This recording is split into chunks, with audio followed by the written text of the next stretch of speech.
기준금리 인상을 멈추고 달러 강세가 완화되는 그 변곡점이 있을 거잖아요. 내년 상반기쯤 뭐 예상하고 있지만 그 이후로 우리가 한 번도 보지도 못한 통천문이 열릴 것이다.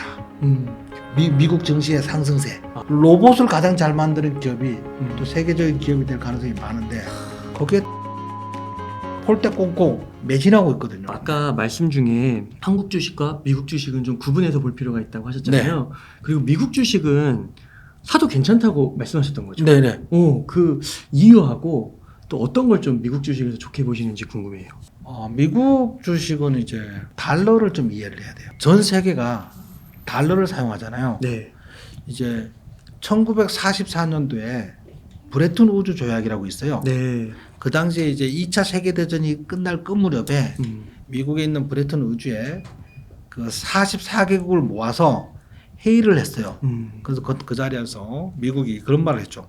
영국 보고 야 지금 유럽이 초토화되고 전쟁으로 매일 런던에 그 V2 로켓이 날아오고 있고 널 지금 엉망이지 않냐. 인플레이션도 전쟁 후유증 때문에 더 이상 파운드화가 국가 간 결제를 하는 기축통화로 작용하기가 어려우니 한동안 달러로 기축통화를 하는 게 좋겠다.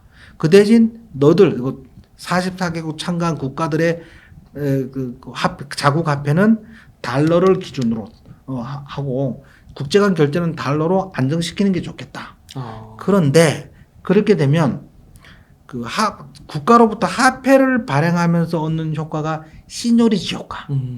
우리나라도 달러를 쓰면 쉬운데 우리나라 화폐를 포기 안 하잖아요. 네. 이제 그 시놉리티 화폐를 발행하면서 얻는 그 이득인 시놉리티 효과 때문에 그런 건데 달러의 시놉리티 효과가 무한정 커질 수 없으니 근본이제를 택하겠다. 이게 브레튼 우주 조약이에요. 1944년에. 그 이후로 이제 금을 보유한 만큼만 달러를 찍어내서 국가 간 결제로 사용을 했는데 국가 간 무역 규모도 커지고 경제도 켜지고 그러니까 1970년대 그 닉슨 대통령이 군본이제 폐지 지금 도저히 감당이 안 돼 뭐 이렇게 해서 군본이제가 폐지되면서 그때부터 뉴욕 증시는 어마어마하게 급등했어요. 왜 그러냐면 전 세계가 달러를 쓰는 거예요. 그럼 미국 입장에서는 예를 들면 월남전에 우리나라 군인이 참전을 해서 그 당시 군인 한 달 월급이 $10였대요. 네. 그 돈을 미국 사람들이 열심히 땀 흘려서 자동차를 만들어 판 돈으로 줬을까요? 아니란 말이에요. 윤전기 돌려서 찍어서 준 돈이라는 거야 이게. 전쟁할 때. 기축통화는 그게 가능한 거예요. 한국 원조를 너들 와서 피 흘리면 돈을 줄게. 근데 그 윤전기 돌려주는 거예요. 네. 그 일이 뭐 이라크 전 때도 마찬가지고 그런 전쟁을 어마어마하게 미국은 펼쳤죠. 지금도 마찬가지예요. 전 세계가 달러를 사용하게 해야지 달러를 널리 쓰면 쓸수록 미국의 영향권 아래에서 좀 편안하게 영향권 아래에서 사는 거죠. 근데 달러의 권위에 도전하면 무자비하게 밟아버리는 정책을 써요.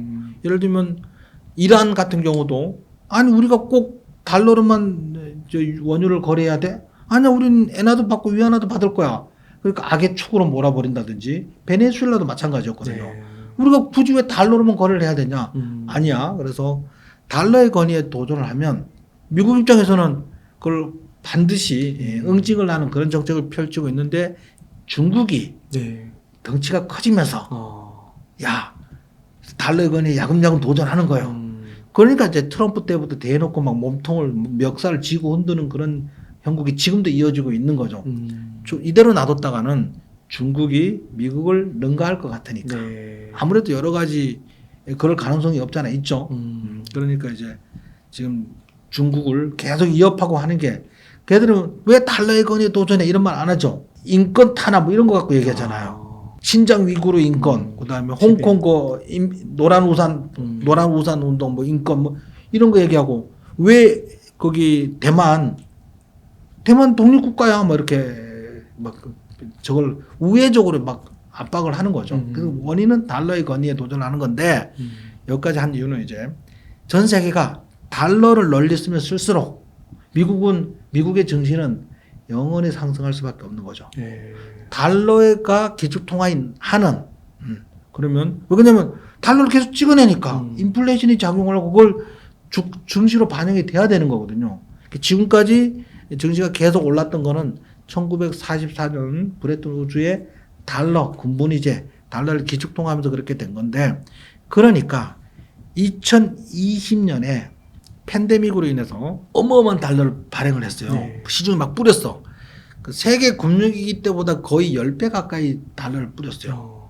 그게 막그 달러를 널리 막 뿌려서 막 1인당 1,000달러씩 막 지급하고 막 심지어 기업의 부실 채권을 사주기도 하고. 네. 원래 그런 건 안 했거든요. 주식도 사고. 그냥 그렇게 하고 어느 날 갑자기 주요국 11개국에 통화수합을 맺어준다는 거야. 그 통화수합이라는 게 저거거든요. 우리가 어려울 때 원화를 가져가면 달러를 주겠다 뭐 이런 건데 미국 입장에서 원화가 어디다 써요? 쓸 필요가 없죠. 근데 달러를 확장을 하는 거야, 확장. 뭐 그런 일이 벌어지기도 하고 막 그렇게 해서 어마어마하게 뿌리는 달러가 인플레이션을 야기했잖아요. 네. 지금 난리가 났잖아. 그런데 러시아가 우크라이나를 침공하는 거야. 기가 막히잖아 이게. 그러면서 유가가 급등하니까 모든 인플레이션 원인은 러시아 너 때문이야. 사실은 유동성인데. 유동성이죠. 당연히 유동성인데 러시아 때문에 모든 핑계를 러시아 다 하고 있죠. 그래서 이제 요즘 저런 얘기도 나오고 있어요. 나토도 그러고 미국도 그러고 우크라이나 전이 빨리 끝나는 걸 원하지 않는다는 거지. 그렇구나. 러시아가 좀 더 힘이 빠질 때까지 끌어야 된다는 거지.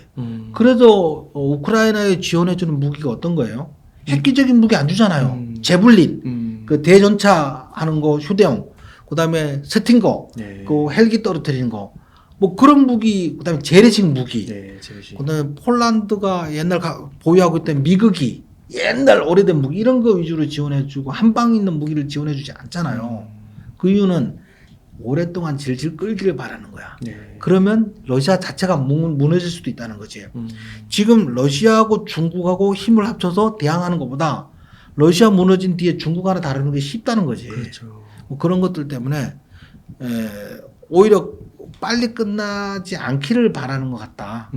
전략이 그런 전략을 쓰고 있다. 이런 분석이 또 나오고 있어요. 예. 그러니까 그 유동성이 원인인데 그것을 다른 데로 돌리고 있고 그러면서 이제 어떻게 보면 핵심 문제를 이제 사람들이 눈치채지 못하게 하면서 달러의 패권을 계속해서 그렇죠. 더 유지하고 강화해가는 그런 과정. 예. 그래서 저는 이제 기준금리 인상을 멈추고 달러 강세가 완화되는 그 변곡점이 있을 거잖아요. 내년 상반기쯤 뭐 예상하고 있지만 그 이후로 우리가 한 번도 보지도 못한 통천문이 열릴 것이다. 미국 증시의 상승세, 어마어마한 상승장이 열릴 것이다. 저는 이제 그렇게 예상하고 있어요. 이 유동성이 어딘가 소화를 해야 되거든요. 증시로서는요. 소화를 해야 되는데 지금은 뭐 인플레이션 억제해서 강력하게 치고 있지만 영원히 기준금리 인상할 수 없으니까. 그러면 미국 증시는 한번 크게 상승할 가능성이 많은데 세계 금융위기 이후로 얼만큼 올랐어요. 2010년 이후로 지금까지 어마어마하게 올랐잖아요. 이런 상승이 한 번 더 올 거라는 거지. 이 세계 팬데믹으로 인해서. 이렇게 많이 올랐는데도 그 버핏 지수인가요? 그거에 비하면 진짜 많이 올랐는데 1940년대부터 지금까지 다우지수 차트를 보면 이렇게 수평으로 가다가 마지막에 찌익 올린 것 같아요. 근데 올린 거 빼고 요거 수평으로 가는 걸 확대를 하면 거기도 막 이렇게 올랐어요. 그러니까 오른 것 때문에 낮아 보이는 거지 계속 여전히 오르고 있었던 거죠. 지금 많이 오르는 게 아니고 많이 오른 것 때문에 가격이 올랐던 것이 묻혀진 거지. 많이 안 오른 것처럼 보이는데 만약에 많이 오르잖아요. 그러면 이번에 오른 것도 2010년부터 2020년까지 오른 이 상승도 그냥 스무스해지는 거지. 뒤에 많이 오르면. 뭐 그래서 큰 상승장이 올 거로 예상되니까 지금 미국 주식을 자꾸 사 모을 때라고 생각을 합니다. 그래서 환율 아까 1,400원이더라도 네. 그게 달러에 투자하는 건 아니고 예. 내 달러로 바꿔서 미국 주식에 투자하는 그렇죠. 거는 괜찮다. 미국이 오를 건 미국 주식은 지금 더 굉장히 오를 많이 거니까. 많이 떨어져 있잖아요, 지금. 많이 떨어져 있으니까 당연히 올라가면 좋죠. 네. 예. 그러니까 미국 주식을 지금 투자하는 거는 환율 무시하고 사는 거고 그다음에 우리나라 주식은 트레이딩을 하고 미국 주식은 장투를 하라고 제가 얘기를 해요. 미국 주식을 사고 팔면 수익에 대해서 22% 양도소득세를 내야 되는데 물론 뭐 250만 원까지는 비과세지만 그걸 사고 팔고 수익 날 때마다 세금을 내고 뭐 계속 그렇게 하면 그걸 반복되면 도박하는 하우스 집 가면 돈은 하우스가 돈 다 번다고 맞아요. 도박 선수들보다 뭐 그런 것처럼 네. 그 세금을 다 내게 되는 거죠. 그래서 우리 미국 주식은 지금 제가 사자고 이제 얘기하는 거는 우리 수강생들한테 제가 그렇게 얘기해요. 2030년까지 팔 생각하지 말자. 우리 미국 주식은. 지금 사면. 그때 가야지 얘가 뭔가 좀 커 있을 거 아니냐. 지금 팔 트레이딩은 아닌 것 같다. 미국 주식은. 네. 예를 들어서 지금 사서 꼭지점에서 팔고 내려오면 또 사고 이렇게 하면 좋은데 그건 신이 아닌다면 좀 뭐 불가능한 거다. 그 신의 영역에 도전하는 거기 때문에 불가능하니까 차라리 사서 돈 생길 때마다 자꾸 사 모은다는 생각으로 사는 것이 그 2030년 이후에 파는 것이 더 효과적이라고 생각한다. 이렇게 계속 수강생들한테 제가 그냥 세뇌시키겠습니다. 그러면 그렇게 2030년까지요 팔지 네. 않고 네. 모아가는 관점으로 봤을 때 좋게 보시는 섹터나 주식 있으실까요? 가장 대표적인 게 전기차 아닐까요? 전기차. 전기차 상식적으로 생각해봐요. 어. 지금 전 세계 전기차가 늘어나고 있는데 네. 이 전기차가 신기한 게 차량 유지비가 음. 그 내연기관 차량의 10분의 1밖에 안 들어요. 어. 부품이 이 내연기관 차량은 2만 몇 개인데 얘는 몇천 개밖에 안 되니까 1,800개인가 뭐 그렇다고 하더라고요. 정확한 수치는 아닙니다. 유지비가 안 들어가니까 예를 들면 미션 오일도 없고 뭐 아무것도 없으니까. 근데 전기차의 가장 큰 단점은 뭐냐면 그 배터리 가격이 비싼 거잖아요. 배터리 가격이 비싼 건데 이게 일단 배터리 성능이 좋아지고 지금까지는 배터리 가격이 비싸니까 전기 보조금을 주면서 해결을 하면서 전기차 보급을 늘리고 있잖아요. 근데 이제 좀 지나면 이제 저 배터리 성능이 좋아지면서 가격이 내려가기도 할 거고 또 한 단계 더 발전을 하면 요즘 구독 서비스 이런 거 있잖아요. 할부로 하는 거. 배터리 가격만 할부로 하는 거야. 그래서 배터리는 할부로 내고 몇 년 지나면 또 새로운 것도 할부로 하면 되니까 새로운 새 배터리로 그러면 싼 가격에 전기차를 살 수 있다는 거죠. 미국은 현재 전기차 보급률이 4%밖에 안 돼요. 유럽은 한 10% 이상 넘어가고 있고 중국은 17%인가 그래요. 중국은 더 많은데 미국이 4%밖에 안 되다 보니까 아직도 무궁무진하다는 것이. 미국이 전기차 보급률이 4%밖에 안 되는 이유는 이제 인프라 때문이죠. 이게 충전 인프라가 우리나라는 아파트 문화잖아요. 사실 우리나라는 쉬워요. 아파트에다가 폴대 쫙 급속 충전기 쫙 꽂아놓으면 되니까. 근데 미국은 단독주택이다 보니까 이게 설치비가 어려운 거예요. 막대한 돈이 드니까 미국은 아직은 전기차 보급률이 낮은데 그래도 급속도로 늘어나고 있죠. 네. 그러면 그다음에 2035년부터 각 국마다 내연기관 차량 생산을 더 이상 하지 말자고 하고 있고요. 완전 그 중지시키는 거죠 법적으로. 예, 우리나라에서도 현대차에서 2030년 이후로는 전기차만 생산한대요. 안 만들겠다. 내연기관 차량 안 만든대요. 그다음에 2035년부터 서울시는 내연기관 차량 진입 금지. 지금 그런 일이 일고 있는데 지금 기후 변화가 어때요? 유럽은 500년 만에 가뭄. 그래서 라인강 바닥이 드러나는 거야.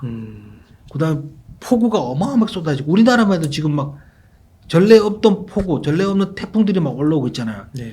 그러니까 기후에 대한 탄소 배출을 줄이려는 노력이 더 급속도로 들면 될수록 전기차 보급에 더 목매달게 될 거라는 거죠. 네. 전기차에 목매달게 되면 전기차 판매량은 기하급수로 늘어날 거고 그러면 아마 2030년쯤 되면 캐시우드 아시죠? 네. 예. 돈나무 언니.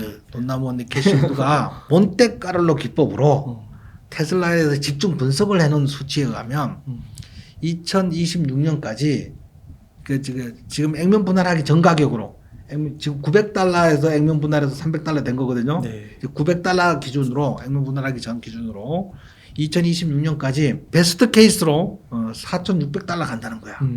워스트 케이스 좀 나쁜 최저 2,500달러 이상 간다는 거지.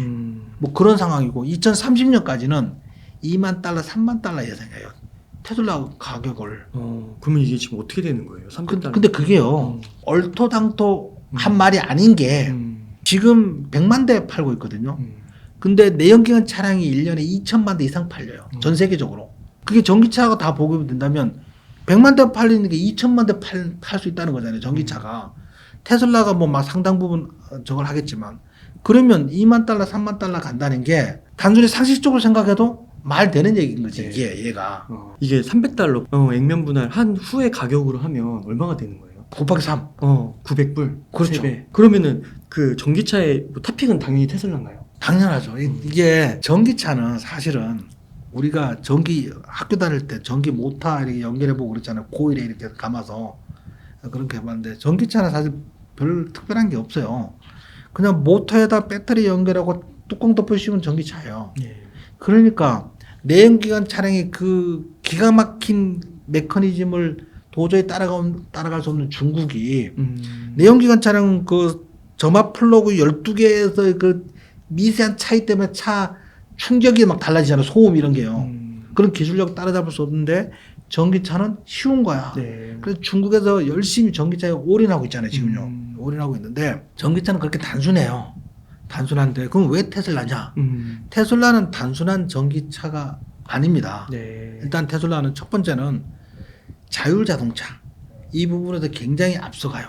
자율자동차가 앞서가려면 우리는 뭐 자동차 성능을 얘기하는데 사실은 도조2라고 슈퍼컴퓨터가 있어요. 테슬라 본사에. 전 세계에서 슈퍼컴퓨터로 5번째 성능이 좋은 슈퍼컴퓨터가 테슬라 본사에서 그래요? 테슬라를 운행하고 세워놓으면 밤사이에 업그레이드 하는 거예요, 얘를. 그러면 자율자동차 수준이 그 일반 차량하고는 수준이 좀 굉장히 많이 달라요. 그래서 가장 단기간에 4단계까지 자율자동차, 원래는 올해 말까지 4단계 자율자동차 발표한다 했는데, 그거는 좀 확률이 좀 시간이 더 걸릴 것 같고요. 어찌됐든 내년이 됐든 내후년이 됐든 4단계 자율자동차까지 된다면, 이거는 뭐 운전 출발 딱 하면 차에서 그냥 아무것도 안 하면 되는 거예요. 근데 그 자율자동차 성능이 전 세계에 있는 테슬라가 다니면서 주행 정보 모은 거 있죠. 사진 찍어서 모은 거. 거리 도로 상황이라든지 신호등 상황이라든지 그런 거. 그런 것들을 도조 컴퓨터가 분석을 해서 업그레이드 시켜주는 거예요. 그거하고 관련 있는 거예요, 얘가. 네. 그 차 자체에 그 눈에 보고 판단하는 그게 아니고 이미 알고 있는 것도 있다는 거지. 네. 뭐 그것 때문에 테슬라의 자율자동차 수준은 도저히 뭐 다른 데서 따라갈 수 없을 거고요. 근데 이게 또 다른 거 들어보셨죠? 네. 12,000개 통신위성을 띄워도 저 사각지대 없이 초고속 인터넷을 공급을 하는 거예요. 그거하고 관련돼서 테슬라하고 도조 컴퓨터하고 연결을 더 자유롭게 할 거잖아요. 이번 달 말에 그 테슬라 그 로봇 네. 로봇 데이 해가지고 테슬라 로봇 그거를 발표한다고 하거든요. 저는 이제 작년에 배터리 데이 때 로봇 옷을 입고 나와서 막 춤추고 막 그랬어요. 그래서 저게 진짠가 그랬더니만 이제 그때 작년에는 이제 사람이 옷을 입고 나온 거고 올해는 그 시제품을 공개를 한다고 했어요. 9월 말에. 물론 이제 그게 좀 늦어질 수는 있겠지만 근데 로봇 세상으로 바뀔 거잖아요. 당연히 바뀌겠죠. 지금도 우리 알게 모르게 로봇이 어마어마하게 바뀌고 있어요, 지금. 근데 좀 더 지나면 지날수록 어려운 일, 반복된 일, 귀찮은 일, 위험한 일 이런 것들은 다 로봇이 대신하게 될 거란 말이에요. 네. 근데 테슬라가 거기에 지금 올인하고 집중하고 있거든요. 그럼 나중에 10년, 20년 지나면 로봇을 가장 잘 만드는 기업이 또 세계적인 기업이 될 가능성이 많은데 거기에 테슬라가 지금 폴대 꽂고 매진하고 있거든요. 그렇다면 테슬라 주가는 뭐 얼만큼 올라갈지 모르죠. 뭐. 배터리도 자체적으로 만들고 뭐 배터리도 4680 배터리 만들어서 싼 가격에 고성능 배터리를 만들기도 하고 뭐 그러니까 전기차 그러면 이제 예를 들면 현대의 아이오닉이라든지 뭐 아우디의 이트론이라든지 뭐 폭스바겐의 뭐 그런 BMW 전기차 이런 것들은 그냥 껍데기만 자체만 전기차고 네. 실제 전기차는 그게 아닌 거지. 아닌 거지. 그다음에 한 가지 더 있어요. 그 아이폰이 세계적으로 인기를 누리고 있는 게 아이폰 성능 때문이라고 잘못 알고 있는데 사실은 그 플랫폼. 네. 아이폰이 처음 만들어서 애플몰인가 그걸 만들었잖아요. 애플 스토어. 네. 거기를 공개를 하면서 수많은 사람들이 어플리케이션을 업로드하면서 거기서 돈벌이가 일어나고 있는 거야. 근데 전기차가 자율자동차가 되면 그 시간에 뭘 하겠어요? 자동차에서 쇼핑하거나 회의를 하거나 영화를 보거나 게임을 해야 돼. 근데 아예 테슬라 보면 모니터가 있단 말이에요. 아예 처음부터 그걸 기획한 거군요. 그렇죠. 작은 눈곱만한 아이폰으로 게임하고 싶겠어요. 여기 화면이 이만한데. 그러니까 플랫폼 사업에 막대한 투자를 하고 있거든요. 와. 이런 모든 거를 원래 그 일론 머스크는 천재야, 천재. 약간 똘끼가 있는 천재. 뭐 그러니까 이 모든 걸 기획하고 하나씩 차근차근 진행하고 있으니까 당연히 전기차는 테슬라를 지금 열심히 사모아야죠. 그러면은 그걸 여쭤보려고 했는데 지금 가격이 네. 싼가? 항상 테슬라는 비싸다는 거잖아요. 문제가 아닌가? 봐요. 네. 2026년에 음. 지금보다 한 3배, 4배 오를 것 같으면 지금 가격이 싼 거잖아요. 사야죠, 당연히. 그러니까 싼 주식과 비싼 주식의 차이는 지금 얼마냐가 아니고 그렇죠. 올라갈 확률이 높으면 싼 주식이고 맞아요. 내려갈 확률이 높으면 비싼 주식인 거예요. 그게 어려운 거죠. 그걸 알아도 행동으로 옮기기가 어려워. 많은 사람들이 착각해 막. 근데 웃기는 건 막 올라가면 막 쫓아 사. 밈 주식 급등주 쫓아 그렇죠. 사는 것처럼. 그렇죠. 그러면서 테슬라는 비싸대. 그러다가 얘가 지금부터 한 100% 올라가잖아요. 너도나도 볼 때처럼 사. 맞아요. 예를 들면 제가 테슬라를 2020년 9월 달부터 네. 그 당시에 이제 무슨 일이 벌어졌냐면 테슬라가 S&P 500에 편입된다 그러다가 실패하면서 마이너스 21%를 급락했어. 그날부터 내가 우리 수강생들한테 무조건 우리 테슬라 지금 무조건 들어간다. 살 수 있는 한 모든 돈을 동원해서 테슬라 사자. 이렇게 얘기해서 한 2달간을 우리 일주일에 한 번씩 교육하는데 교육 시간마다 테슬라 연구해가지고 테슬라를 계속 얘기한 거예요. 그 다음에 S&P 500에 편입되면 주가가 얼마 가는지 왜 가는지 뭐 이런 것들 사실 주식 배운다 해서 가면 기법 강의하는데 이런 거 잘 모르거든요. S&P 500에 편입이 되면 주가가 왜 얼만큼 올라가야 되는지 이런 거는 이제 잘 몰라요. 일반 주식 투자자들은 제야의 고수 이런 사람들 잘 몰라 그거는. 제도권에 있는 사람들은 알아. 근데 제도권에 있는 사람들은 대부분 주식을 가르치지 않아. 네. 무슨 말인지 아시죠? 아는 사람은 가르치지 않고 혼자 독학하거나 이렇게 공부하는 사람들 그걸 잘 몰라. 아는 사람이 많지 않아요. 왜 그러냐면 패시브 펀드, 액티브 펀드 여기까지 가야 되는데 좀 깊이 있게 들어가야 되는데 ETF. 전 세계에 있는 패시브 펀드가 있는데요. 네. 패시브 펀드는 지수를 추종하는 펀드들인 거예요. 큰 자금들은 이제 예를 들면 연기금. 연기금은 수익성보다 우선돼야 될 게 안정성이에요. 그렇죠. 보수적으로 투자를 해야 돼. 수익도 좋지만 원금을 까먹으면 안 돼. 은행 자금 있잖아요. 원금 보존이잖아요. 얘는 수익보다 더 중요한 게 원금을 지키는 투자를 해야 돼. 그렇죠. 그러다 보니까 공격적인 투자보다는 지수를 추종하는 보수적인 투자를 하고 있거든요. 네. 그걸 이제 패시브 펀드라 그래요. 지수를 추종하는 펀드라서 패시브 펀드. 근데 전 세계적으로 큰 자금들은 다 패시브 펀드야. 그렇구나. 큰 자금들은 다. 그러면은 S&P에 들어가게 되면 이제 전 세계에 있는 큰 자금들은 테슬라를 강제적으로 사야 그렇죠. 편입해야 돼, 편입. 그렇게 되는 거죠. 그러니까 일거에 그냥 100%씩 올랐던 거예요. 작년 2020년 12월 달에 100% 오른 게 제가 그걸 집중적으로 사서 그때는 좀 우리 테슬라 사서 막 돈 잔치 좀 했죠. 그렇구나. 그리고 앞으로도 더 좋게 보시는 거고. 그건 아까 설명드린 다 것처럼 말씀해주신 거. 전 세계 전기차로 이건 패러다임이고 대변혁이에요. 이거는 패러다임이 대변혁이잖아요. 이거는 어쩔 수가 없어. 그렇게 흘러가. 일말의 의심도 없으세요? 아니 상식적으로 생각해 보자고요. 전기차가 늘어날 것 같습니까? 줄어들 것 같습니까? 늘어날 것 같습니다. 조금 늘어날 것 같아? 많이 늘어날 것 같아? 예. 네. 제 말을 듣고 하는 게 아니고 제 말을 듣고 일리가 있네 이렇게 본인이 판단하고 선택하는 거예요. 제가 무슨 시인이 아니잖아요. 상식적으로 봐도 제가 이 시청자들보다 조금 더 많이 아는 거는 테슬라에 대해서 더 집중적으로 많이 공부를 한 거, 더 연구를 한 거, 일론 머스크에 대해서 더 연구를 집중적으로 한 거, 그 다음에 시향에 대해서 굉장히 집중적으로 연구를 한 거, 뭐 이런 거겠죠. 뭐 이런 얘기 들어보면 누구나 다 알 수 있는 얘기입니다.